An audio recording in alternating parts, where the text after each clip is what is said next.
Hi అండి, అందరికీ నమస్కారం. బిక్కవోలు. ఈ బిక్కవోలు అనే ఊరు అందరూ కూడా వినే ఉంటారు. ప్రసిద్ధకరమైన పుణ్యక్షేత్రంలో ఇదొకటండి. తూర్పుగోదావరి జిల్లా బిక్కవోలు శ్రీ లక్ష్మీ గణపతి ఆలయం 9వ శతాబ్దంలో తూర్పు చాణక్యులు ఈ ఆలయాన్ని నిర్మించినట్లుగా చరిత్ర అయితే చెబుతుంది. ఈ ఆలయం యొక్క విశిష్టత గురించి మీకైతే నేనైతే వివరంగా చెప్తానండి. ఈ వీడియో కనుక ఫస్ట్ టైం చూస్తున్నట్లయితే ప్లీజ్ లైక్ చేయండి, షేర్ చేయండి, సబ్స్క్రైబ్ చేసుకోవడం మాత్రం మర్చిపోకండి. వీడియోని స్కిప్ చేయకుండా చూడండి. ఈ ఆలయం యొక్క విశేషాలన్నీ కూడా నేను వివరంగా అయితే మీకు చెప్తాను. సుమారు 70-80 సంవత్సరాల క్రితం పూర్వం ఇక్కడ కీర్తిశేషుల శ్రీ గొల్లపల్లి వెంకటాచలపతి శాస్త్రి గారికి స్వప్నంలో దర్శనం ఇచ్చారట. అప్పుడు ఆయన గుర్తించి అర్చనలు, పూజా కార్యక్రమాలు చేయడం మొదలుపెట్టారు. అలా చేయగా చిన్న విగ్రహం కాస్త పెద్దగా మారుతుందని ఇక్కడ స్థానికులు చెబుతున్నారు. పూర్వం ఈ విగ్రహం చుట్టూ ప్రదక్షిణాలు కూడా చేసేవారట. ఇప్పుడు క్రమేపీ విగ్రహం పెద్దగా మారడంతో ప్రదక్షిణాలు చేయడానికి వీలవ్వటం లేదని అక్కడ స్థానికులు చెబుతున్నారు. ఇక్కడ మరో విశిష్టత కూడా ఉంది. అది ఏమిటంటే, భక్తులు ఎవరైనా సరే కులమత భేదాలు లేకుండా ఎవరైనా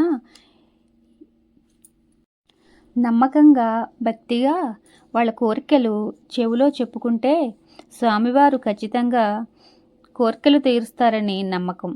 అలాగే నెరవేరిన తర్వాత కూడా ఖచ్చితంగా పునర్దర్శనం చేసుకుంటారు.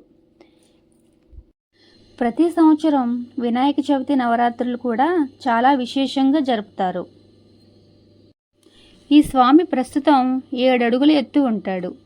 తొండం కుడివైపుకి తిరిగి ఉంటుంది.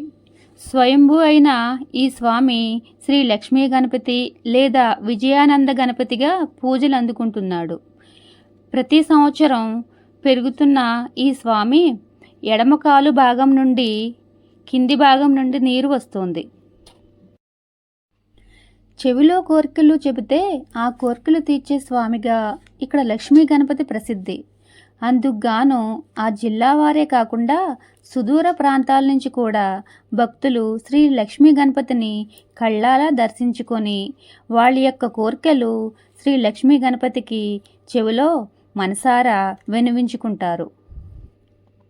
అందుకుగాను సుదూర ప్రాంతాల నుంచి కూడా భక్తులు తరలి వస్తారు. బిక్కవోలు చేరుకోవడానికి చాలా సులభం అండి. మనకి సామర్లకోట నుండి 15 కిలోమీటర్ల దూరంలో ఉంటుంది. డైరెక్ట్గా అక్కడి నుంచి బస్సులు కూడా ఉంటాయి. సుదూర ప్రాంతాల నుంచి వచ్చేవారు కూడా సామర్లకోట రైల్వే స్టేషన్కి వచ్చేస్తే అక్కడి నుంచి బస్సులు అయితే అవైలబుల్గా అయితే ఉంటాయండి. మనం ఈ స్వామివారిని దర్శించుకోవడం కోసం స్వయంగా గర్భగుడి లోపలికే వెళ్ళి మనం స్వామివారి చెవిలో మన కోరికలు అయితే విన్నవించుకోవచ్చు. మరొక మాట అండి, మనం కోరుకునే కోరికలు కూడా ధర్మబద్ధంగా ఉంటే ఆ స్వామివారు కూడా తప్పనిసరిగా మన కోరికలు అయితే తీరుస్తారు. అలాగే ఈ స్వామివారి దర్శనానికి టికెట్స్ అయితే ఏమీ లేవండి, ఫ్రీ దర్శనం అయితే ఉంటుంది. అలాగే ఈ స్వామివారి ఆలయంలో రోజు కూడా అన్నదానం అయితే జరుగుతుంది. ఈరోజు భక్తులతో చాలా రద్దీగా అయితే ఉందండి. కార్తీక మాసం కాబట్టి భక్తులతో చాలా కిటకిటలాడుతూ ఉన్నారు.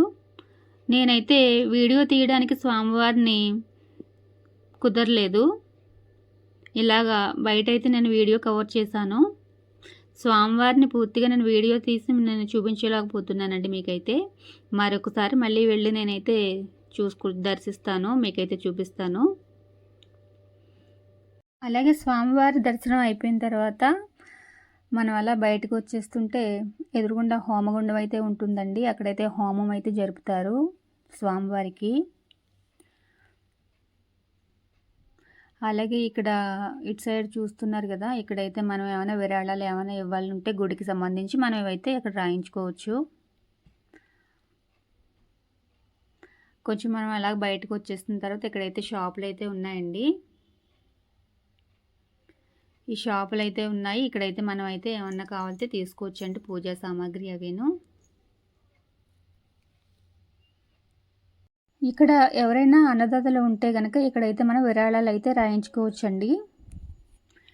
ఇదండి బిక్కవోలు శ్రీ లక్ష్మీ గణపతి ఆలయం యొక్క విశిష్టత.